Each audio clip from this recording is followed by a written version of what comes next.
خصوصا على أخيهم وخاتمين محمد الأمين وعلى أهله وآله وأصحابه أجمعين. أما بعد فقد قال الله تبارك وتعالى كما ورد في سورة البقرة: أعوذ بالله من الشيطان الرجيم بسم الله الرحمن الرحيم. كتب عليكم القتال وهو كره لكم وعسى أن تكرهوا شيئا وهو خير لكم وعسى أن تحبوا شيئا وهو شر لكم والله يعلم وأنتم لا تعلمون. يسألونك عن الشهر الحرام قتال فيه قل قتال فيه كبير وصد عن سبيل الله وكفر به والمسجد الحرام وإخراج أهله منه أكبر عند الله والفتنة أكبر من القتل ولا يزالون يقاتلونكم حتى يردوكم عن دينكم إن استطاعوا ومن يرتد منكم عن دينه فيمت فهو كافر فأولئك حبطت أعمالهم في الدنيا والآخرة وأولئك أصحاب النار هم فيها خالدون. إن الذين آمنوا والذين هاجروا وجاهدوا في سبيل الله أولئك يرجون رحمة الله والله غفور رحيم. وقال تبارك وتعالى كما ورد في سورة محمد صلى الله عليه وسلم أو سورة القتال: ويقول الذين آمنوا لولا نزلت سورة فإذا أنزلت سورة محكمة وذكر فيها القتال رأيت الذين في قلوبهم مرض ينظرون إليك نظر المغشي عليه من الموت فأولى لهم. وقال عز وجل كما ورد في سورة النساء: ألم تر إلى الذين قيل لهم كفوا أيديكم وأقيموا الصلاة وآتوا الزكاة فلما كتب عليهم القتال إذا فريق منهم يخشون الناس كخشية الله أو أشد خشية وقالوا ربنا لم كتبت علينا القتال لولا أخرتنا إلى أجل قريب قل متاع الدنيا قليل والآخرة خير لمن اتقى ولا تظلمون فتيلا.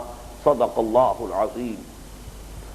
رب اشرح لي صدري ويسر لي أمري واحلل عقدة من لساني يفقهوا قولي. اللهم ربنا ألهمنا رشدنا وأعذنا من شرور أنفسنا. اللهم أرنا الحق حقا وارزقنا اتباعه وأرنا الباطل باطلا وارزقنا اجتنابه.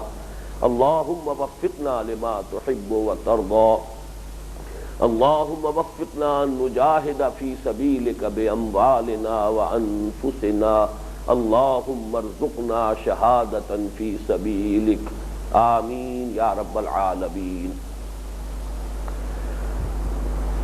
مطالعہ قرآن حکیم کے منتخب نصاب کے حصہ پنجم میں ہم نے اس مرتبہ جسے ایک نئے درس کا اضافہ کیا ہے جو ترتیب میں درس پنجم ہے، اس کا عنوان آپ کو یاد ہوگا: اذن قتال سے حکم قتال تک. یہ بات اس سے پہلے واضح کی جا چکی ہے کہ اس منتخب نصاب کے اس حصے میں جو آیات شامل ہیں اور قرآن مجید کے جو مقامات منتخب کر کے اس حصے میں جمع کیے گئے ہیں ان کا زیادہ تر تعلق غزوات سے ہے، اس لیے کہ مکی دور میں صبر اور مصابرت کی سب سے نمایاں صورت جنگوں میں مسلمانوں کا حصہ لینا تھا، اس لیے کہ اس میں انفاق فی سبیل اللہ بھی انوالو تھا، اس لیے کہ اس زمانے میں کوئی اسٹینڈنگ آرمیز نہیں تھی، کوئی سپلائی لائنز نہیں تھی. جو شخص بھی جنگ کے لیے نکلتا تھا اپنا ساز و سامان، اپنے ہتھیار، اپنی رسد، یہ سب خود فراہم کرتا تھا. سواری تھی تو اس کی اپنی تھی، اونٹ تھا تو اپنا تھا، گھوڑا تھا تو اپنا تھا، ورنہ خود پیدل وہ چل کر حصہ لے رہا تھا. اس اعتبار سے قتال فی سبیل اللہ میں حصہ لینے والا گویا کہ سب سے پہلے تو بہت بڑے پیمانے پر انفاق فی سبیل اللہ کے مرحلے سے گزرتا تھا. پھر ظاہر ہے کہ میدان جنگ میں جب انسان جاتا ہے تو جان کا رسک لیتا ہے، جان ہتھیلی پر رکھ کر جاتا ہے. واپس آنا گویا کہ ایک نئی زندگی کا حصول ہے. اس اعتبار سے آزمائش، ابتلا، امتحان جو بھی مسلمانوں کا مکی دور میں یک طرفہ تھا، مار کھاؤ صبر کرو، ڈٹے رہو جمے رہو. لیکن اب جو معاملہ جنگوں کا شروع ہوا تو گویا کہ صبر نے مسابرت کی شکل اختیار کر لی. اہل کفر بھی اپنے دین باطل کے لیے، اپنے مفادات کے لیے، اپنی سیادتوں اور چودراہٹوں کے لیے یا اپنے عقائد باطلہ کے لیے وہ بھی قربانیاں دے رہے تھے. وہ بھی آ رہے تھے تو ہتھیلی پر جان رکھ کر میدان جنگ میں آ رہے تھے. تو گویا کہ اب صبر کا مقابلہ صبر سے تھا. یہ بات واضح کی جا چکی کئی بار کہ اسی لیے باب مفاعلہ سے مصابرہ کا لفظ آیا سورہ آل عمران کی آخری آیت میں، یا ایھا الذین آمنوا اصبروا وصابروا ورابطوا. اہل ایمان صبر کرو اور صبر میں اپنے مخالفین سے بازی لے جاؤ. تمہیں ان سے بڑھ کر صبر کرنا ہوگا، تمہیں ان سے بڑھ کر ایثار سے کام لینا ہوگا، تمہیں ان سے بڑھ کر قربانیاں دینی ہوگی، تبھی کامیاب ہوگے.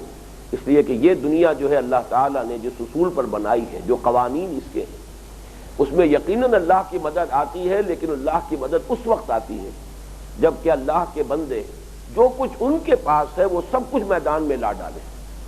جو امکان بھر ان کے لیے ممکن ہے وہ ساری کوشش کریں، جد و جہد کریں، جو کچھ ان کے وسائل ہوں، ذرائع ہوں، ان سب کو بھرپور طور پر استعمال کر لیں. کسی شے کو بچا کر نہ رکھیں. تو بچا بچا کے نہ رکھ اسے، تیرا آئینہ ہے وہ آئینہ کہ شکستہ ہو تو عزیز تر ہے نگاہ آئینہ ساز میں. لیکن یہ کہ جب تک اس مرحلے سے اہل ایمان نہیں گزریں گے اللہ کی مدد نہیں آئے گی. شرط لازم ہے ان تنصروا اللہ ینصرکم، اگر تم اللہ کی مدد کرو گے تو اللہ تمہاری مدد کرے گا. اللہ کی مدد کے لیے تن من دھن لگا دو. اب اس درس میں ہم دو گزشتہ نشستوں میں تقریباً اپنی بحث مکمل کر چکے تھے. کچھ حصہ بقایا تھا تو آج ہم پہلے وہ قرض ادا کریں گے پھر آگے چلیں گے. ذہن میں تازہ کر لیجئے کہ جہاں تک اذن قتال کا تعلق ہے، بالاتفاق یہ سورہ حج کی اس آیت میں اللہ تعالیٰ کی طرف سے مسلمانوں کو اذن ملا ہے جنگ کا. اذن للذین یقاتلون بانہم ظلموا وان اللہ علی نصرہم لقدیر. اس کی دو قرأتیں ہیں اور اس کے زمانہ نزول کے اعتبار سے میں نے عرض کیا تھا کہ دونوں قرأتوں کو اگر زمانہ نزول کے اعتبار سے بھی دو مختلف روایتیں جو موجود ہیں ان کے ساتھ جوڑا جائے تو بات بہت ہی واضح ہو جاتی ہے.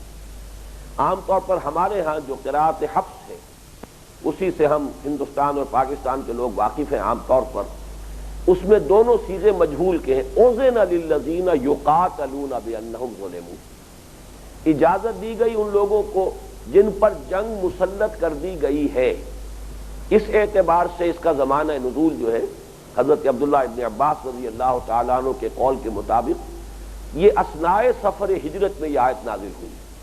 جب حضور تشریف لے جا رہے تھے مکے سے مدینے کی طرف تو گویا کہ یہ ٹرننگ پوائنٹ تھا حضور کی انقلابی جد و جہد میں. اب تک مسلمانوں کو حکم تھا کفوا ایدیکم، اپنے ہاتھ باندھے رکھو، روکے رکھو. یک طرفہ صبر ہو رہا تھا، جھیلو برداشت کرو، جو امتحان آئے، جو تشدد کیا جائے، جو پرسیکیوشن ہو برداشت کرو، کوئی ریٹیلیشن تمہاری طرف سے نہیں ہوگی. لیکن اب اجازت دے دی گئی. اذن فعل مجہول ہے، اذن للذین یقاتلون. اب یقاتلون فعل مجہول ہے، اس کا مطلب یہ کہ اہل کفر کی طرف سے تو جنگ پہلے سے شروع ہے. وہ مار رہے ہیں، قتل کرتے رہے ہیں. حضرت سمیہ کو قتل کیا ہے، حضرت یاسر کو قتل کیا ہے. جیسے جانوروں کی لاشیں گھسیٹی جاتی ہیں ایسے زندہ انسانوں کو مکے کی گلیوں میں گھسیٹا گیا ہے. تو گویا کہ ان کی طرف سے تو جنگ کا پہلے ہی سے اعلان تھا، لیکن یہ جنگ ابھی یک طرفہ چل رہی تھی. تو یقاتلون کا صیغہ جو ہے وہ اس اعتبار سے بہت معنی خیز ہے کہ ان کے اوپر تو جنگ ٹھوسی جا چکی ہے، بہت پہلے سے ٹھوسی جا چکی ہے. 8 سال ہو گئے مسلمانوں کو تشدد جھیلتے ہوئے، لیکن اب تک جو انہیں حکم تھا کہ اپنے ہاتھ بندھے رکھو، اب انہیں بھی اجازت دے دی گئی. اس اعتبار سے یہ جو قرأت ہے اذن للذین یقاتلون بانہم ظلموا، اس کی گویا کہ اس زمانہ نزول کے ساتھ بڑی گہری مناسبت ہے. لیکن بقیہ ائمہ قرأت کے نزدیک یہ اذن ہے، یہ فعل معروف ہے. اور اذن للذین یقاتلون تاکہ بھی زیر کے ساتھ ہے، یہ بھی معروف ہے. اجازت دے دی ہے اللہ نے ان لوگوں کو کہ جو جنگ کر رہے ہیں، اس لیے کہ ان پر ظلم کیا گیا۔ اس اعتبار سے معلوم ہوتا ہے کہ یہ آیت مبارکہ جو ہے، چونکہ سورہ حج کے بارے میں عرض کر چکا ہوں کہ اختلاف ہے کہ یہ مکی ہے یا مدنی ہے، میرے نزدیک ان حضرات کی رائے جو ہے وہ زیادہ صائب ہے جو یہ سمجھتے ہیں کہ اکثر و بیشتر تو یہ سورہ مبارکہ جو ہے مکی ہے، اس میں کچھ آیات مدنی بھی ہیں۔ تو محسوس ہوتا ہے کہ جب حضور صلی اللہ علیہ وسلم کی طرف سے اقدام کا مرحلہ شروع ہو چکا تھا، وہ غزوات 4 غزوے ہوئے ہیں غزوہ بدر سے قبل، اور 4 سرایاں ہیں۔ 4 تو ایسی مہمیں تھیں جن میں حضور بھی شریک رہے، اور 4 مہمیں وہ تھیں جن میں حضور تشریف نہیں لے گئے۔ تو گویا کہ یہ انیشیٹو حضور کی طرف سے لیا جا چکا ہے، اور اسی کے ضمن میں سریہ نخلہ میں مسلمانوں کے ہاتھوں ایک کافر قتل ہوا ہے۔ اس اعتبار سے جب یہ شکل پیدا ہو گئی تو گویا کہ قریش مکہ کی طرف سے جب طوفان اٹھا کہ مسلمانوں نے جنگ کا آغاز کر دیا ہے، اور یہ کہ انہوں نے رجب کی حرمت کو بھی بٹا لگایا ہے، ماہ رجب جو ہے وہ تو اشہر حرم میں سے ہے، تو اس کے جواب میں پھر جو یہ آیت نازل ہوئی، تو اس اعتبار سے یہ زمانہ نزول اس قرات کے ساتھ مناسبت رکھتا ہے کہ مسلمان جو لڑ رہے ہیں تو اللہ کی اجازت سے لڑ رہے ہیں۔ اس کی مثال بالکل وہی ہے جو اس سے پہلے ہم بحث کر چکے ہیں کہ حضور صلی اللہ علیہ وسلم نے بیت المقدس کی طرف رخ کر کے 16 مہینے نماز پڑھی، تو اگرچہ قرآن مجید میں اس کا کوئی حکم نہیں تھا، لیکن بعد میں جب تحویل قبلہ کا حکم آیا ہے کہ آپ اپنا رخ کر دیجئے مسجد حرام کی طرف، فَوَلِّ وَجْهَكَ شَطْرَ الْمَسْجِدِ الْحَرَامِ، تو اللہ نے ان 16 مہینوں کا جو فعل تھا محمد الرسول اللہ صلی اللہ علیہ وسلم کا، اسے اپنی طرف منسوخ کیا۔ وَمَا جَعَلْنَا الْقِبْلَةَ الَّتِي كُنْتَ عَلَيْهَا، بالکل وہی بات یہاں معلوم ہوتی ہے کہ مسلمانوں کو کی طرف سے جو جنگ کا آغاز ہو گیا، اسے اللہ تعالیٰ کی طرف سے گویا کہ منظوری دی جا رہی ہے کہ یہ بھی ہوا ہے تو اللہ کے اذن سے ہوا ہے۔ اذن للذین یقاتلون، وہ لوگ جو جنگ کر رہے ہیں بلا اذن نہیں کر رہے، یہ اللہ تعالیٰ کی طرف سے اذن ہے، چاہے وہ وقوع کے بعد اذن کا اظہار کیا گیا۔ یہ بالکل ایسے ہی ہے جیسے آپ کو کئی مرتبہ میں نے بتایا ہے کہ حدیث نبوی کے بارے میں جب اس کی ڈیفینیشن کی جاتی ہے، حدیث حضور کا فعل ہے یا قول ہے یا تقریر ہے۔ فعل تو یہ ہے کہ آپ نے کوئی کام کیا، ظاہر بات ہے کہ اب اس کا ذکر جب ہوا آئے گا حدیث میں، تو حدیث ہے، وہ خبر ہے، وہ حضور کی سنت ہو گئی۔ یا حضور کا قول ہے کہ یہ کرو یا یہ نہ کرو، یہ بھی بالکل صریحاً حدیث ہو گئی اور یہ بھی حضور کی سنت ہو گئی۔ ایک تقریر اسے کہتے ہیں کہ کوئی کام حضور کے سامنے کیا گیا اور حضور نے منع نہیں کیا، یعنی برقرار رکھا۔ یہ تقریر ہماری اردو والی تقریر نہیں ہے، بلکہ تقریر یعنی برقرار رکھنا۔ ایک کام آپ کے سامنے ہوا، آپ نے دیکھا، آپ نے خاموشی اختیار کی، منع نہیں کیا، تو گویا کہ اس میں بھی امپلائڈ ہے کہ یہ حضور صلی اللہ علیہ وسلم کی طرف سے اس کی اجازت ہو گئی، یہ بھی گویا کہ سنت میں داخل کیا جائے گا۔ اسی اعتبار سے وہ کام جو حضور نے کیے، چاہے اس کے لیے اللہ تعالیٰ کی طرف سے کوئی صریح حکم اس سے پہلے نہیں آیا تھا، لیکن اللہ نے روکا نہیں، تو یہ بھی گویا کہ اللہ تعالیٰ کی طرف سے منظوری ہو گئی، اور حضور کا وہ عمل بھی اب گویا کہ اللہ کی طرف منسوب ہو جائے گا۔ اسی طرح معاملہ ہوا ہے کہ مدینے میں پہنچ کر 6 مہینے کے بعد آپ نے جب اقدام شروع کیا ہے اور آپ نے چھاپا مار دستے بھیجنے شروع کیے ہیں، سرایا اور غزوات کا سلسلہ شروع ہوا ہے، مکے کی لائف لائن پر آپ نے ہاتھ ڈالا ہے، اکنامک بلاکیڈ کی کوشش کی ہے، اور پولیٹیکل آئسولیشن آف قریش کے لیے آپ نے مختلف جو بھی اپنے سفر کیے ہیں، تو مختلف جو اس علاقے میں آباد سے قبائل، ان سے آپ نے معاہدے کرنے شروع کر دیے۔ تو اس سب کو بھی اللہ تعالیٰ نے گویا کہ اپنی طرف سے اپنی طرف منسوب کرتے ہوئے اس کی گویا کہ منظوری دی ہے۔ اذن للذین یقاتلون بانہم ظلموا، اللہ کے اذن سے ہوا ہے جو کچھ ہوا ہے، اللہ نے اجازت دی ہے ان کو جو اب جنگ کر رہے ہیں اللہ کی راہ میں، بانہم ظلموا، اس لیے کہ ان پر ظلم کیا گیا۔ وان اللہ علی نصرہم لقدیر، اور اللہ تعالیٰ ان کی نصرت پر قادر ہے۔ تو یہ تو تھا اذن قتال۔ جہاں تک کہ حکم قتال کا تعلق ہے، وہ ہم پڑھ چکے ہیں کہ سب سے پہلے سورہ بقرہ میں آیات نمبر 190 سے 195 تک یہ آیات نازل ہوئی ہیں، جن میں سے ہم نے صرف 190 سے 193 تک 4 آیات کا مطالعہ کیا تھا۔ اس کا زمانہ نزول صفر سن 2 کے لگ بھگ ہے، جب سے غزوات کا آغاز ہوا۔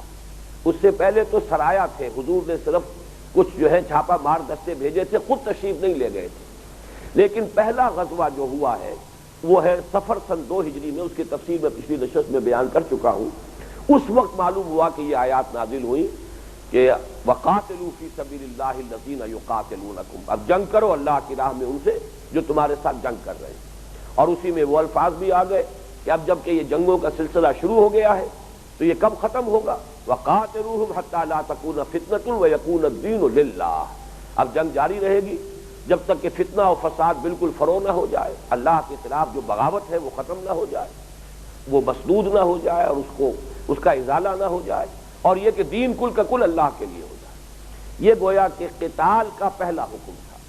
پھر اسی قتال کے ضمن میں دوسری جو قسط آئی ہے حکم کی، وہ آیات ہیں جو آج بھی میں نے تلاوت کی ہے۔ یہ آیات ہیں 214 سے 218 تک، 5 آیات ہیں اور بڑی اہم آیات ہیں۔ ان میں سے بھی طوالت کے وجہ سے میں نے صرف 216 سے 218 تک کو شامل کیا اس منتخب نصاب میں، اور اس میں خاص پہلو یہ ہے، یہ سن 2 کے شعبان میں یہ آیات نازل ہوئی ہیں۔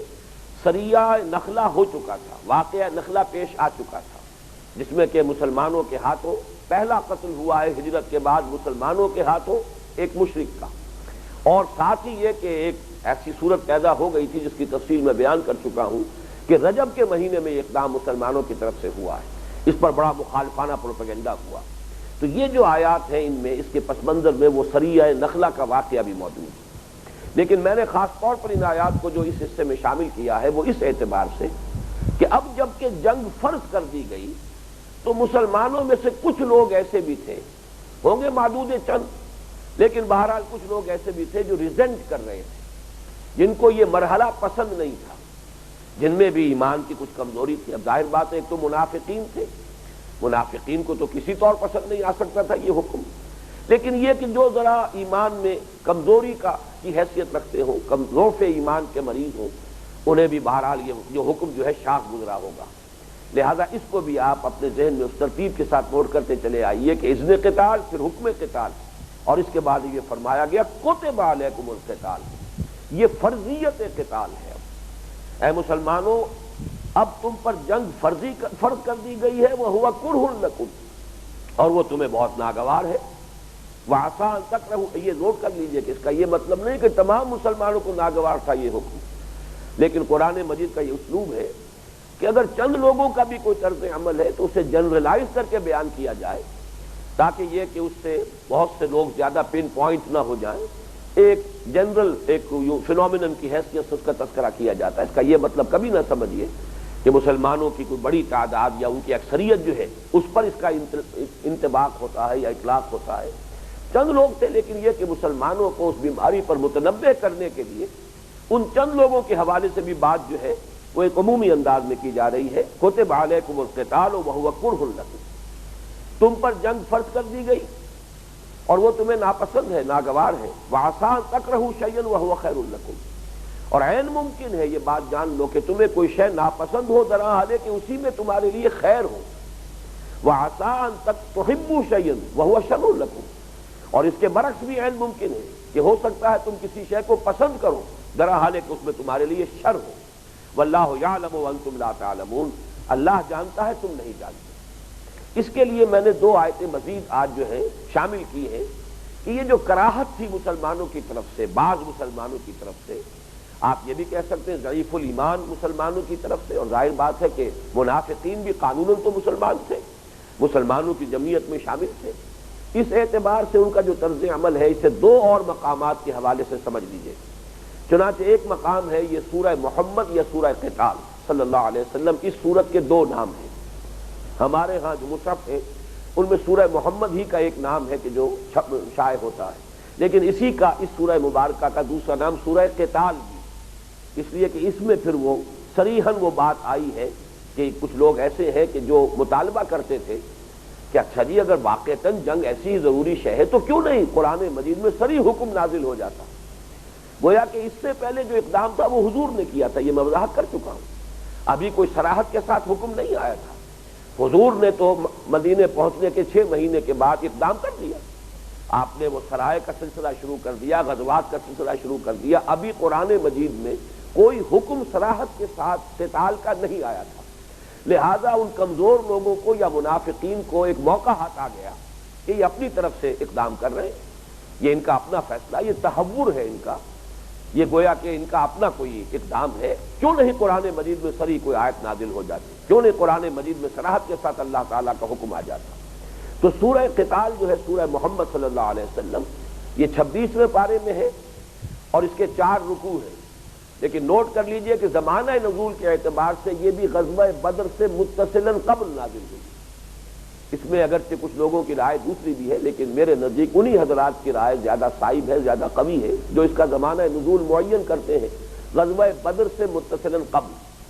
گویا کہ پھر ذہن میں تازہ کر لیجئے، قرآن مجید میں ہجرت کے بعد سے لے کر اور غزوہ بدر تک یہ 18 مہینے جو بنتے ہیں، ان میں ایک تو سورہ بقرہ پوری کی پوری نازل ہوئی ہے، لیکن یہ کہ وہ خطبات کی شکل میں تھوڑے تھوڑے حصے، جسا جسا حصے آتے رہے، اور ایک یہ سورہ محمد صلی اللہ علیہ وسلم جس کا دوسرا نام میں نے عرض کیا سورہ قتال بھی ہے، اس کی آیت نمبر 20 ہے، وَيَقُولُ الَّذِينَ آمَنُوا لَوْلَا نُزِّلَتْ سُورَةٌ، اور کہتے ہیں یہ لوگ جو ایمان کے دعوے دار ہیں۔ اب دیکھیے یہاں میں ترجمہ کر رہا ہوں الذین آمنوا، جو ایمان کے دعوے دار ہیں، یعنی یہ کہ بہرحال چاہے وہ منافق تھے، دعوے دار تو ایمان کے تھے، پھر یہ کہ جو بھی ضعیف الایمان مسلمان تھے وہ بھی مومن تو تھے، تو ان کی طرف اشارہ ہو رہا ہے وَيَقُولُ الَّذِينَ آمَنُوا لَوْلَا نُزِّلَتْ سُورَةٌ، کیوں نہیں سورت نازل ہو جاتی؟ ابھی تک قرآن مجید میں تو کوئی حکم آیا نہیں، ابھی تک اللہ تعالیٰ کی طرف سے تو صریح فرضیت ہوئی نہیں، یہ تو گویا کہ خود ان کا اجتہادی فعل ہے یا ان کی اپنی تدبیر ہے، لہذا ہمارے اوپر گویا کہ اس طور سے اس کی پابندی ضروری نہیں، یہ گویا کہ امپلائڈ ہے اس میں کہ چونکہ اللہ کی طرف سے حکم صریح نہیں آیا ہے تو گویا کہ ہم اس کو فرض قرار نہیں دے سکتے۔ اس کا جواب دیا گیا کہ اب وہ حکم آ چکا ہے، وَيَقُولُ الَّذِينَ آمَنُوا لَوْلَا نُزِّلَتْ سُورَةٌ فَإِذَا أُنزِلَتْ سُورَةٌ مُحْكَمَةٌ وَذُكِرَ فِيهَا الْقِتَالُ، تو جب ایک سورہ محکمہ نازل ہو گئی، اب سورت سے مراد یہاں آیات بھی ہو سکتی ہیں اور یہ سورہ قتال بھی ہو سکتی ہے، پوری سورت جس کی یہ آیت خود اسی کی ایک آیت ہے، اسی میں یہ حکم قتال آیا ہے۔ اس کی ایک اور آیت بہت اہم ہے جو انشاءاللہ اگر ابھی اسی نشست میں وقت ہوا تو اسی میں ہم اسے پڑھیں گے۔ فَإِذَا أُنزِلَتْ سُورَةٌ مُحْكَمَةٌ، یعنی اب جو حکم آیا ہے وہ متشابہ شکل میں نہیں آیا ہے کہ اس میں کوئی ابہام ہو، اب تو جو حکم آیا ہے وہ صریحاً آیا ہے، قَاتِلُوا فِي سَبِيلِ اللَّهِ الَّذِينَ يُقَاتِلُونَكُمْ وَقَاتِلُوهُمْ حَتَّى لَا تَكُونَ فِتْنَةٌ وَيَكُونَ الدِّينُ لِلَّهِ كُتِبَ عَلَيْكُمُ الْقِتَالُ، اب یہ تو بالکل صریح الفاظ ہیں، ان میں کوئی اشتباہ نہیں، کوئی اس میں گویا کہ آیات محکمات اور آیات متشابہات کی جو تقسیم ہے اس کے اعتبار سے اس میں کوئی متشابہ بات نہیں ہے۔ فَإِذَا أُنزِلَتْ سُورَةٌ مُحْكَمَةٌ وَذُكِرَ فِيهَا الْقِتَالُ، اور اس میں قتال کا ذکر آ گیا، قتال کا حکم آ گیا۔ رَأَيْتَ الَّذِينَ فِي قُلُوبِهِم مَّرَضٌ، تو اے نبی آپ دیکھتے ہیں یا اے مخاطب جو بھی کوئی قرآن کا پڑھنے والا ہے یا سننے والا ہے، بظاہر حضور سے خطاب ہے لیکن اس میں آپ کی مخاطب سے گویا کہ تمام مسلمان مخاطب ہیں۔ رأيت الذين في قلوبهم مرض ينظرون إليك نظر المغشي عليه من الموت، تو آپ دیکھتے ہیں یا اے مسلمانوں تم دیکھتے ہو ان لوگوں کو کہ جن کے دلوں میں روگ ہے، کہ وہ دیکھتے ہیں نبی آپ کی طرف ایسے جیسے وہ شخص دیکھا کرتا ہے جس پر موت کی غشی طاری ہو رہی ہے، بزدلی کی وجہ سے، موت کے خوف کی وجہ سے۔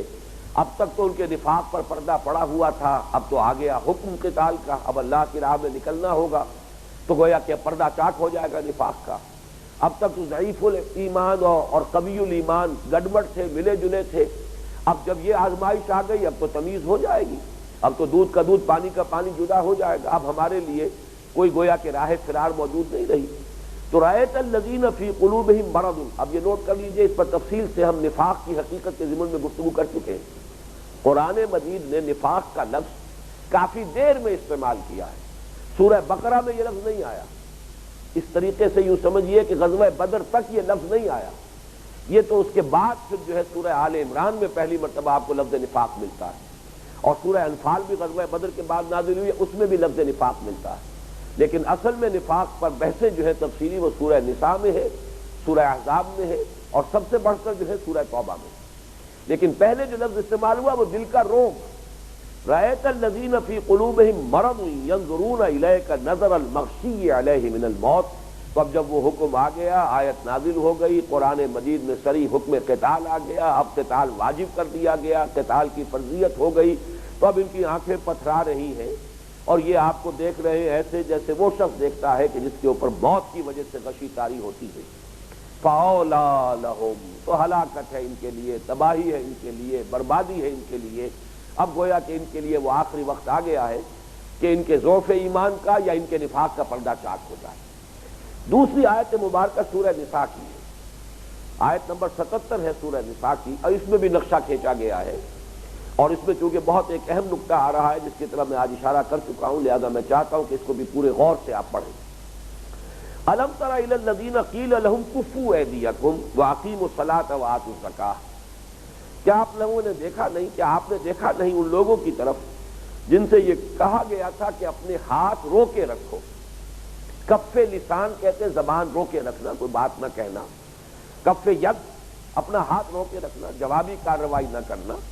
تو گویا کہ مکے میں پورے 12 برس یا کم سے کم 8-9 برس یہ حکم تھا، آرڈر آف دی ڈے تھا، کفوا ایدیکم، چاہے تم پر کوئی بھی سختی کی جائے، مارا جائے، پیٹا جائے، تمہیں قتل کر دیا جائے، تمہارے جسم کے ٹکڑے کر دیے جائیں، تمہیں دہکتے ہوئے انگاروں پر لٹا دیا جائے، تمہیں گردن میں رسی باندھ کر جانوروں کی لاشوں کی طرح گھسیٹا جائے، تمہیں کوئی جوابی کارروائی نہیں کرنی۔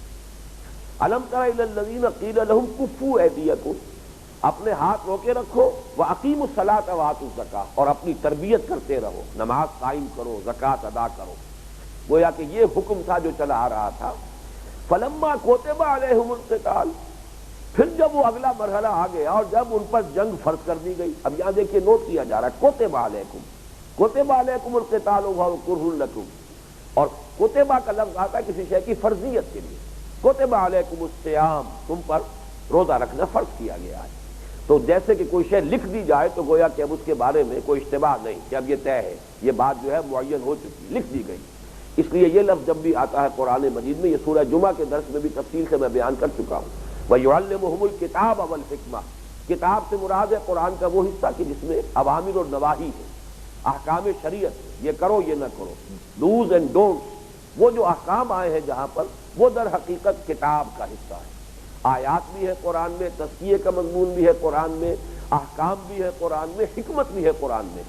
تو وہ جو آیت آئی تھی کہ هو الذی بعث فی الامیین رسولا منہم یتلو علیہم آیاتہ ویزکیہم ویعلمہم الکتاب والحکمہ، تو وہاں یہ تفصیلی بحث آ چکی ہے، وہی لفظ یہاں ہے۔ فلما کتب علیہم القتال، جبکہ ان پر فرض کر دی گئی جنگ، اذا فریق منہم یخشون الناس کخشیۃ اللہ او اشد خشیہ، تو تم دیکھتے ہو کہ ان میں سے ایک گروہ ایسا بھی ہے جو لوگوں سے ڈر رہا ہے اتنا جتنا کہ اللہ سے ڈرنا چاہیے، بلکہ اس سے بھی زیادہ۔ یہ بالکل وہی اسلوب ہے جو سورہ عنکبوت کے پہلے رکوع میں آ چکا ہے، وَمِنَ النَّاسِ مَن يَقُولُ آمَنَّا بِاللَّهِ فَإِذَا أُوذِيَ فِي اللَّهِ جَعَلَ فِتْنَةَ النَّاسِ كَعَذَابِ اللَّهِ، لوگوں میں کچھ ایسے بھی ہیں جو کہتے ہیں ہم اللہ پر ایمان لے آئے، لیکن جب انہیں اللہ کی راہ میں کوئی تکلیف دی جاتی ہے، پرسیکیوشن ہوتی ہے، کوئی تشدد ہوتا ہے، تو وہ ایسے گھبرا اٹھتے ہیں جیسے اللہ کے عذاب سے گھبرانا چاہیے۔ جعل فتنة الناس كعذاب اللہ، بالکل وہی بات یہاں آئی ہے، اذا فریق منہم یخشون الناس کخشیۃ اللہ او اشد خشیہ، تو تم دیکھتے ہو ایک گروہ کو، ظاہر بات ہے یہ تمام مسلمانوں کا معاملہ نہیں تھا معاذ اللہ، ایک یوں سمجھیے کہ ایک قلیل جماعت ایسی بھی تھی، اب ان میں منافقین تو تھے ہی، کچھ مسلمان بھی ہوں گے کمزور، اگرچہ وہ منافق نہیں تھے، ضعف ایمان کے مریض تھے، اسی لیے کہا گیا کہ جن کے دلوں میں روگ ہے، جن کے دلوں میں ابھی وہ ایمان کی پختگی نہیں ہے، کمزوری ہے۔ وَقَالُوا رَبَّنَا لِمَ كَتَبْتَ عَلَيْنَا الْقِتَالَ، اور وہ کہتے ہیں کہ اے پروردگار ہمارے، کیوں تو نے ہم پر فرض کر دی جنگ، لِمَ كَتَبْتَ عَلَيْنَا الْقِتَالَ لَوْلَا أَخَّرْتَنَا إِلَىٰ أَجَلٍ قَرِيبٍ، کیوں نہ تو نے ہمیں مؤخر کیا ابھی کچھ اور قریب کی مدت تک، ابھی اور ٹال دیتا اس حکم کو۔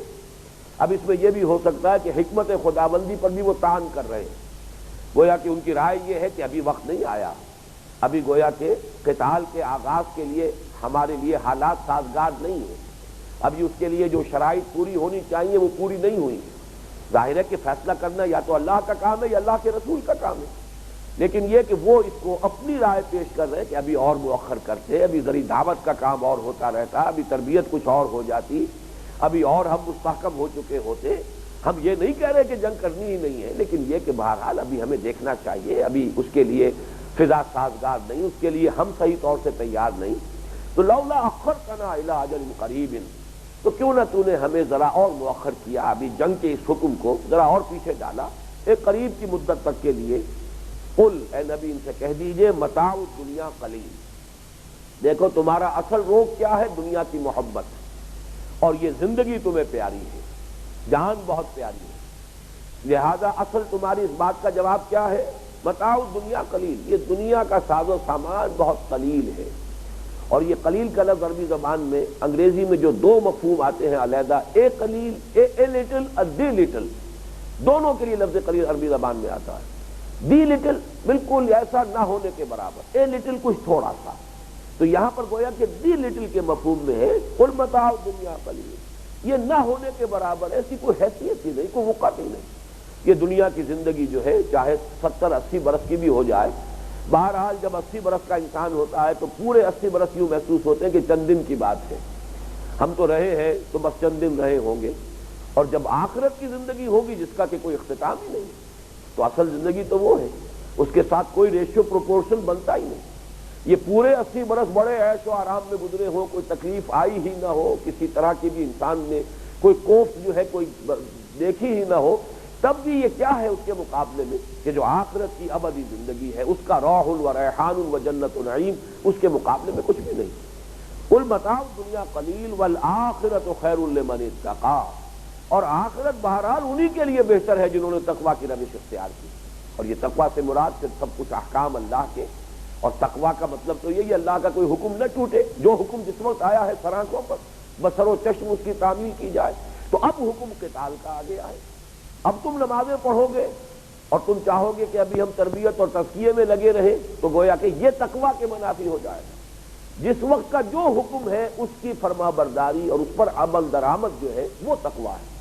تو پہلے جو تمہیں حکم دیا گیا تھا کہ اقیموا الصلاۃ وآتوا الزکاۃ، اس وقت تک تم وہی کچھ کر رہے تھے، وہی تقوی کا تقاضا تھا. اب جب کہ یہ حکم آ چکا ہے تو بہرحال تقوی کا تقاضا اب یہ ہے کہ اب جان ہتھیلی پر رکھو، تن من دھن اللہ کی راہ میں قربان ہونے کے لیے کرنے کے لیے تیار ہو جاؤ. ولا تظلمون فتیلا، اور ایک بات نوٹ کر لو، یوں جو ہم کہتے ہیں کہ ذرا اپنی جمع خاطر رکھو، مطمئن رہو، تم پر ظلم نہیں ہوگا. اور یہ فتیل جو ہے بڑا باریک سا دھاگا جو ہوتا ہے، نقیر اور فتیل، یہ بہت ہی یوں سمجھیے قرآن مجید میں الفاظ آتے ہیں بڑی حقیر شے کے لیے، کہ ذرا بر بھی تم پر، ذرہ برابر بھی تم پر ظلم نہیں ہوگا، حق تلفی نہیں ہوگی. تم نے ایک پیسہ بھی اللہ کی راہ میں خرچ کیا، اس کا بھرپور اجر و ثواب تمہیں مل جائے گا. 10 گنا سے لے کر اور 700 گنا تک تمہیں اللہ تعالیٰ کیا اس کا اجر و ثواب مل جائے گا. تم نے جو محنت کی ہوگی، جو مشقت کی ہوگی، جو ایثار کیا ہوگا، جو قربانیاں دی ہوں گی، سب کا بھرپور صلہ تمہیں اللہ کے ہاں مل جائے گا. یہ کوئی اندیشہ اور وسوسہ اپنے ذہن اور قلب کے اندر مت آنے دینا کہ پتہ نہیں اس کا کوئی اجر و ثواب ہمیں ملے گا کہ نہیں ملے گا. یہ آیت ہے، اور اس میں جو خاص نقطہ میں چاہتا تھا کہ پھر نوٹ کر لیں آپ، وہ یہ ہے کہ یہ آیت سورہ نساء میں ہے. یہ سن 5 یا سن 6 ہجری میں نازل ہو رہی ہے. کفو ایدیکم کے الفاظ یہاں آ رہے ہیں، جبکہ یہ حکم محمد رسول اللہ صلی اللہ علیہ وسلم کی زبان مبارک سے مکی دور میں تھا. تو یہ میں نے کئی پوائنٹس آپ کو نوٹ کرا دی ہیں کہ یہ بات واضح ہو جائے کہ اصل دین ہے محمد کی اطاعت صلی اللہ علیہ وسلم. بمصطفیٰ برساں خیش راہ کے دی ہم اوس، اگر بول رسیدی تمام بول حدیث. اس آیت کے بارے میں سرے سے کوئی امکان ہی نہیں ہے کہ یہ مکی دور میں نازل ہوئی ہے. اگرچہ اس کا امکان تو ہوتا ہے کہ کوئی مکی دور کی نازل شدہ آیت کسی مدنی صورت میں شامل کر دی جائے، یہ ہو سکتا ہے. جیسا کہ میں نے عرض کیا، سورہ بقرہ کی آخری 2 آیتیں شب معراج کو عطا ہوئی ہیں حضور کو صلی اللہ علیہ وسلم مسلمانوں کے لیے بطور ہدیہ. یہ ہدیہ معراج تھا جو عطا ہوا ہے امت کے لیے محمد الرسول اللہ صلی اللہ علیہ وسلم کو. بقیہ پورا قرآن آسمان سے زمین پر نازل ہوا ہے، محمد الرسول اللہ نے زمین پر ریسیو کیا ہے. اور یہ 2 آیتیں اس اعتبار سے ممیز ہیں کہ یہ محمد الرسول اللہ نے 7ویں آسمان پر جا کر ان کی تلقی کی ہے، وہاں انہیں عطا ہوئی. تو ہے گویا کہ مکی، لیکن یہ کہ مدنی صورت میں ہے. لیکن اس آیت میں کوئی امکان نہیں، اس لیے کہ فلما كتب عليهم القتال واذا فريق منهم يخشون الناس كخشية الله او اشد خشية. یہ الفاظ معین کر رہے ہیں کہ یہ تو جنگ کی فرضیت کے بعد یہ آیت نازل ہو سکتی ہے. اس میں الفاظ آ رہے ہیں الم تر الى الذين قيل لهم كفوا ايديكم، گویا کہ یہ توثیق ہو رہی ہے محمد الرسول اللہ صلی اللہ علیہ وسلم کے حکم کی. ورنہ مکی دور میں وہ سارا حکم حضور کا تھا صلی اللہ علیہ وسلم. تو صحابہ کرام اطاعت اس کی کر رہے تھے حضور کا حکم سمجھ کر. ابھی وہ مرض پیدا نہیں ہوا تھا دلوں میں کہ حضور سے یہ سوال کیا جاتا کہ آپ جو حکم دے رہے ہیں قرآن میں تو ہے نہیں. جیسے کہ یہاں وہ مرض پیدا ہو چکا ہے، مدینے میں نفاق کا مرض بھی پیدا ہو چکا ہے، لہذا وہاں تو سوال کیا گیا کہ آپ ہمیں جنگ کا حکم دے رہے ہیں جبکہ جنگ کے لیے ابھی قرآن مجید میں صریح حکم نہیں آیا. وہی جو سورہ محمد کی آیت نمبر 20 جو ابھی ہم نے پڑھی ہے، وَيَقُولُ الَّذِينَ آمَنُوا لَوْلَا نُزِّلَتْ سُورَةٌ فَإِذَا أُنزِلَتْ سُورَةٌ مُحْكَمَةٌ وَذُكِرَ فِيهَا الْقِتَالُ رَأَيْتَ الَّذِينَ فِي قُلُوبِهِم مَرَضٌ يَنظُرُونَ إِلَيْكَ نَظَرَ الْمَغْشِيِّ عَلَيْهِ مِنَ الْمَوْتِ. لیکن یہ کہ پورے مکی دور میں اور کس قدر سخت حکم تھا. سیرت کا یہ جو ایک بہت اہم حقیقت ہے، اس کو اچھی طرح میں چاہتا ہوں کہ آپ ذہن نشین کریں. اس سے زیادہ سخت حکم کوئی نہیں تھا جو مکی دور میں دیا گیا. اس لیے کہ ایک شخص کو مارا جا رہا ہے، پیٹا جا رہا ہے، اس درجے اس پر تشدد کیا جا رہا ہے کہ اس کی نگاہوں کے سامنے جو ہے وہ جو کوئلے ہیں، آگ جو ہے وہ روشن کی گئی ہے، دہتے ہوئے کوئلے بچھائے گئے ہیں. اب کہا گیا کہ اتارو کرتا اور لیٹ ڈال دو.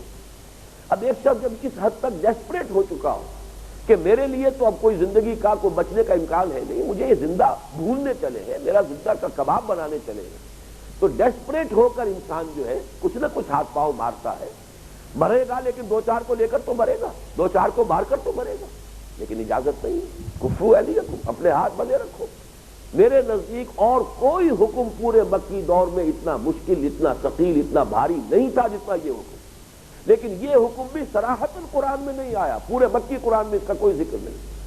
اس کی گویا کہ توثیق ہو رہی ہے مدنی قرآن میں. کیونکہ میں نے آج یہ بات بیان کی ہے کہ بہت سے اقدامات ایسے جو حضور نے کیے ہیں، اگرچہ ظاہر بات ہے کہ ہو سکتا ہے وہی خفی آئی ہو سکتا ہے حضور کا اپنا اجتہاد ہو جسے اللہ تعالیٰ نے برقرار رکھا، اللہ کی تقریر ہوئی اس بات کے لیے جو حضور نے خود اپنے اجتہاد سے جس کا کہ آپ نے فیصلہ کیا. لیکن یہ کہ بہرحال مسلمانوں کے لیے وہ حکم حضور کا تھا، اللہ کا نہیں تھا. لیکن یہ کہ انہوں نے اللہ کے حکم اور رسول کے حکم میں سرے سے کوئی فرق نہیں سمجھا. گفتہ او گفتہ اللہ بود، ان کا فرمایا ہوا اللہ کا فرمایا ہوا ہے جو سورہ والنجم میں آ چکا تھا. وما ينطق عن الهوى ان هو الا وحی یوحی. وہ خواہش نفس سے کوئی بات کرتے ہی نہیں ہے، ان کو تو جو کچھ وہ کہہ رہے ہیں تم سے وہ در حقیقت وہی ہے جو ان کی طرف کی جا رہی ہے. چاہے وہ ذاتی اجتہاد ہے جس کو اللہ تعالیٰ کی طرف سے ایکنالج کر لیا گیا، جس کی اللہ تعالیٰ کی طرف سے منظوری آ گئی کہ اللہ نے روکا نہیں، اور چاہے وہ وحی خفی کے ذریعے سے آیا ہے. لیکن یہ کہ مسلمانوں کے سامنے وہ حضور کا حکم تھا، انہوں نے حضور کی حکم کی حیثیت سے اس کی تعمیل کی. تو یہ بہت اہم نقطہ ہے اور بڑا پیارا شعر علامہ اقبال کا، بمصطفیٰ برساں خیش را کے دین ہماؤں اگر مئو نہ رسیدی تمام بولا. دین تو اصل نام ہے محمد کا صلی اللہ علیہ وسلم. اس لیے کہ قرآن بھی تو ہمیں محمد نے دیا ہے صلی اللہ علیہ وسلم. قرآن نہ مجھ پر نازل ہوا، نہ ابو بکر پر نازل ہوا، نہ عمر پر نازل ہوا، نہ کسی اور پر نازل ہوا. نازل ہوا محمد الرسول اللہ صلی اللہ علیہ وسلم پر. انہوں نے بتایا یہ قرآن ہے، لہذا ہم نے قرآن کو مانا ہے تو حضور کے فرمانے سے مانا ہے، حضور کی شہادت اور گواہی پر مانا ہے. اس طرح جو حکم بھی آپ کی طرف سے، اب اسی کی مثال ہے نوٹ کر لیجئے. وضو کا حکم پورے مکی دور کے اندر وضو اور آ رہا سورہ مائدہ کے اندر. ظاہر بات ہے یہ بھی توثیق ہے کہ آپ کے خیال میں سورہ مائدہ جو سن 6 میں نازل ہو رہی ہے، سن 6 میں یا سن 7 میں، تو کیا اس کا کوئی امکان ہے کہ اس وقت تک مسلمان بغیر وضو کے نماز پڑھ رہے ہیں؟ وضو ہو رہی ہے لیکن وہ حضور نے وہ وضو جو ہے حضور نے سکھا دیا ہے، مسلمان وضو کر رہے ہیں. اب جب آیت نازل ہوئی ہے قرآن میں تو وہ توثیق ہے اس کی، تعلیم محمدی صلی اللہ علیہ وسلم کی توثیق ہو رہی ہے اللہ تعالیٰ کی وحی کی طرف. اسی طرح کا معاملہ جیسا کہ آج بھی میں نے عرض کیا اسی نشست میں کہ تحویل قبلہ کا بھی یہی معاملہ تھا. وما جعلنا القبلة التي كنت عليها الا لنعلم من يتبع الرسول ممن ينقلب على عقبه من يتبع الرسول ممن ينقلب على عقبه. یہ ہم نے جو ہے اے نبی آپ نے جو بھی حکم دیا تھا مسلمانوں کو، ہم نے اس کا انکار نہیں کیا یا ہم نے اس کو روکا نہیں، ہم نے اس کی توثیق کی اور یہ گویا کہ ہماری ہی طرف سے حکم سمجھا گیا. اور یہ اس لیے تھا کہ ہم دیکھ لیں کہ کون لوگ ہیں جو رسول کی پیروی کرتے ہیں اور علیحدہ ہو جائیں وہ لوگ کہ جو اپنی ایڑیوں کے بل لوٹ جاتے ہیں. یعنی جن لوگوں کو بھی مکے سے جو مسلمان مہاجرین آئے تھے انہیں اگر وہ عصبیت تھی کہ ہمارا اصل گھر جو ہے وہ تو بیت اللہ ہے، ہمارا اصل مرکز تو بیت اللہ ہے، کیسے ممکن ہے کہ ہم بیت المقدس کی طرف رخ کر کے نماز پڑھیں؟ یہ عصبیت اگر ان میں قوی تر ہے رسول کی اطاعت سے تو گویا کہ وہ ابھی اپ ٹو دی مارک نہیں ہے، ابھی ان کے اندر ایمان اور اسلام کا جو درجہ مطلوب ہے وہ پیدا نہیں ہوا. تو ہم نے تو یہ امتحان اور آزمائش کے طور پر یہ 16 مہینے آپ کو اجازت دی گویا کہ آپ بیت المقدس کی طرف رخ کر کے نماز پڑھیں، لیکن اسے اللہ نے اپنی طرح منسوخ کیا ہے. تو اس طرح کے بہت سے واقعات جو ہیں ان کو نوٹ کر لیجئے. بہرحال ان آیات کے ذریعے سے آج ہمارا جو ہے درس کا ایک حصہ جو ہے وہ اس اعتبار سے مکمل ہو گیا کہ اذن قتال سورہ حج کی آیت کے ذریعے سے، جس کا ہم تفصیل سے مطالعہ پچھلی نشست میں کر چکے ہیں۔ حکم قتال دو اقساط میں تو آیا ہے سورہ بقرہ میں، ظاہر بات ہے کہ یہ آیات مختلف اوقات میں نازل ہوئی ہیں، جس کو میں بیان کر چکا ہوں کہ پہلی جو آیات 190 سے 195 تک یہ صفر سن 2 ہجری میں نازل ہوئی ہے، جب سے غزوات کا سلسلہ شروع ہوا۔ اور جو آج پھر ہم نے پڑھی ہے یہ ہے کہ جو سورہ بقرہ کی آیات 214 سے 218 تک یہ شعبان سن 2 میں، گویا کہ رمضان مبارک سے، جس میں کہ غزوہ بدر ہوگا، البدر الکبریٰ جو ہے بڑی بدر، اس جنگ کا جو یوم الفرقان کہا گیا ہے جس کو، وہ ابھی 1 مہینے بعد ہونے والی ہے جب یہ آیات نازل ہوئی ہیں۔ کتب علیکم القتال وهو کرہ لکم وعسى ان تکرہوا شیئا وهو خیر لکم وعسى ان تحبوا شیئا وهو شر لکم۔ اور اسی میں جیسا کہ میں نے پچھلی نشست میں عرض کیا تھا، اسی میں پھر واقعہ جو سریہ نخلہ میں جو واقعہ ہوا تھا کہ ایک مشرک بھی قتل ہو گیا اور جو محترم مہینے تھے ان کی بھی گویا کہ حرمت کو بٹا لگ گیا، تو اس کو بھی اللہ نے کنڈون کیا ہے کہ اگرچہ یہ کام غلط ہوا ہے لیکن جو اعتراض کرنے والے ہیں انہیں اعتراض کرنے کا حق نہیں پہنچتا، اس لیے کہ حرمتیں صرف یہی تو نہیں ہے، حرمت صرف حرم ہی کی تو نہیں ہے، حرمت صرف اشر حرم ہی کی تو نہیں ہے۔ کیا اللہ کے گھر سے لوگوں کو روکنا، کیا حرم سے لوگوں کو نکلنے پر مجبور کر دینا، کیا یہ مسلمانوں پر جو عرصہ حیات تنگ کیا گیا ہے یہ حرمتوں کو بٹا نہیں لگا ہے؟ لہذا وہ آیت جو ہے یسألونک عن الشہر الحرام قتال فیہ، اے نبی آپ سے پوچھتے ہیں کہ یہ جو محترم مہینے ہیں ان میں جنگ کرنا کیسا ہے۔ اب دیکھیے یہ بھی بڑا ایک مخالفانہ انداز ہوتا، دیکھیے جی یہ کیسی بات ہو گئی ہے، اور آ کر کسی نے پوچھا ہوگا حضور سے تو اسی انداز میں، بظاہر سوال حقیقت میں اعتراض۔ یسألونک عن الشہر الحرام قتال فیہ قل قتال فیہ کبیر، کہیے کہ واقعتاً اشر حرم میں جنگ کرنا واقعتاً بہت بڑا گناہ ہے، بڑی غلطی ہے، بڑی خطا ہے، لیکن وصد عن سبیل اللہ وکفر بہ والمسجد الحرام واخراج اہلہ منہ اکبر عند اللہ، لیکن یہ کہ اس اللہ تعالیٰ کے راستے سے لوگوں کو روکنا، اللہ کا کفر کرنا، مسجد حرام سے لوگوں کو نکالنا اور روکنا، اور جو وہاں کے آباد تھے یہ مہاجرین انہیں وہاں سے نکلنے پر مجبور کرنا، یہ تمام چیزیں اللہ کے نزدیک اس سے بھی زیادہ بڑی ہیں، وہ کبیر ہے اور یہ اکبر ہے۔ یقیناً اشر حرم میں جنگ کبیر ہے، قل قتال فیہ کبیر، لیکن یہ چیزیں وصد عن سبیل اللہ وکفر بہ والمسجد الحرام واخراج اہلہ منہ اکبر عند اللہ والفتنۃ اکبر من القتل۔ اور یہ قتل جو ہو گیا کہ ایک جو ہے حضرمی جو ہے وہ مارا گیا، تو یہ کوئی بہت بڑی بات نہیں ہوئی۔ جو فتنہ تم نے اٹھا رکھا ہے، جو اللہ کے خلاف بغاوت تم کیے ہوئے ہو، جو تم نے خانہ کعبہ کو شرک کا اڈا بنا رکھا ہے، یقیناً وہ کہیں اس سے بڑھ کر ہے۔ ولا یزالون یقاتلونکم، اے مسلمانوں متنبہ ہو جاؤ، یہ جو تمہارے دشمن ہیں کفار اور مشرکین، یہ تو تم سے جنگ کرتے رہیں گے یہاں تک کہ تمہیں حتی یردوکم عن دینکم ان استطاعوا، یہاں تک کہ اگر ان کا بس چلے، ان کے قدرت میں ہو، اختیار میں ہو، تو وہ تمہیں تمہارے دین سے واپس پھیر کر لے جائیں۔ وَمَن يَرْتَدٍ مِّنكُمْ عَن دِينِهِ، اور کان کھول کر سن لو، تم میں سے جو کوئی بھی اپنے دین سے واپس پھر گیا، لوٹ گیا، فَيَمُتْ، اور پھر اسی حال میں اس کی موت واقع ہو گئی، وَهُوَ كَافِرٌ، کہ وہ کفر ہی کی حالت میں ہو، فَأُولَٰئِكَ حَبِطَتْ أَعْمَالُهُمْ فِي الدُّنْيَا وَالْآخِرَةِ، یہ وہ لوگ ہیں کہ جن کے اعمال دنیا اور آخرت میں حبط ہو گئے، وَأُولَٰئِكَ أَصْحَابُ النَّارِ هُمْ فِيهَا خَالِدُونَ، اور یہ لوگ جہنمی ہیں اور اس میں ہمیشہ ہمیشہ رہیں گے۔ آخری آیت جو آیت نمبر 218 یہ بہت اہم ہے، ان الذین آمنوا والذین ہاجروا وجاہدوا فی سبیل اللہ اولئک یرجون رحمت اللہ، یقیناً وہ لوگ جو ایمان لائے اور جنہوں نے ہجرت کی اور جو اب قتال کر رہے ہیں، جہاد کر رہے ہیں اللہ کی راہ میں، یہی ہے وہ اولئک یرجون رحمت اللہ، یہ ہے جو امیدوار ہیں اللہ کی رحمت سے۔ اگر یہ شرطیں پوری نہیں کرتا انسان، صرف یہ کہ زبانی دعویٰ ایمان ہے، احسب الناس ان یترکوا ان یقولوا آمنا وهم لا یفتنون، تو محض زمانی دعویٰ ایمان جو ہے اس سے کوئی شخص جو ہے اللہ کی رحمت کا مستحق نہیں بن جائے گا۔ یہ تو یہ وادیاں طے کرنی ہوگی، ان الذین آمنوا والذین ہاجروا وجاہدوا فی سبیل اللہ اولئک یرجون رحمت اللہ، یہ لوگ ہیں جو حقیقت میں اللہ کی رحمت کے مستحق ہیں، امیدوار ہیں، انہیں امید کرنے کا حق پہنچتا ہے۔ واللہ غفور الرحیم، اور اللہ غفور الرحیم ہے۔ یہاں بھی ایک نقطہ بہت اہم ہے، نوٹ کر لیجئے، اور اس کا تقابل ہوگا جب ہم سورہ انفال کا مطالعہ کریں گے غزوہ بدر کے ضمن میں، کہ یہاں صرف مہاجرین کا تذکرہ کیا ہے، اس لیے کہ غزوہ بدر تک حضور نے کسی انصاری کو ان مہموں میں شریک نہیں کیا، ایکسکلوسیو مہاجرین کا فنومینن تھا۔ یہ 8 سے 8 جو مہمیں تھیں، جن میں 4 غزوے تھے، 4 سرایا تھے، کسی انصاری کو آپ نے شریک نہیں کیا۔ لہذا یہاں پر جو الفاظ آئے ہیں ان سے معین ہو گیا کہ یہاں صرف مہاجرین مراد، اس لیے کہ اس وقت پر صرف مہاجرین تھے کہ جو قتال فی سبیل اللہ کے لیے ان غزوات اور سرایا میں شرکت کر رہے تھے۔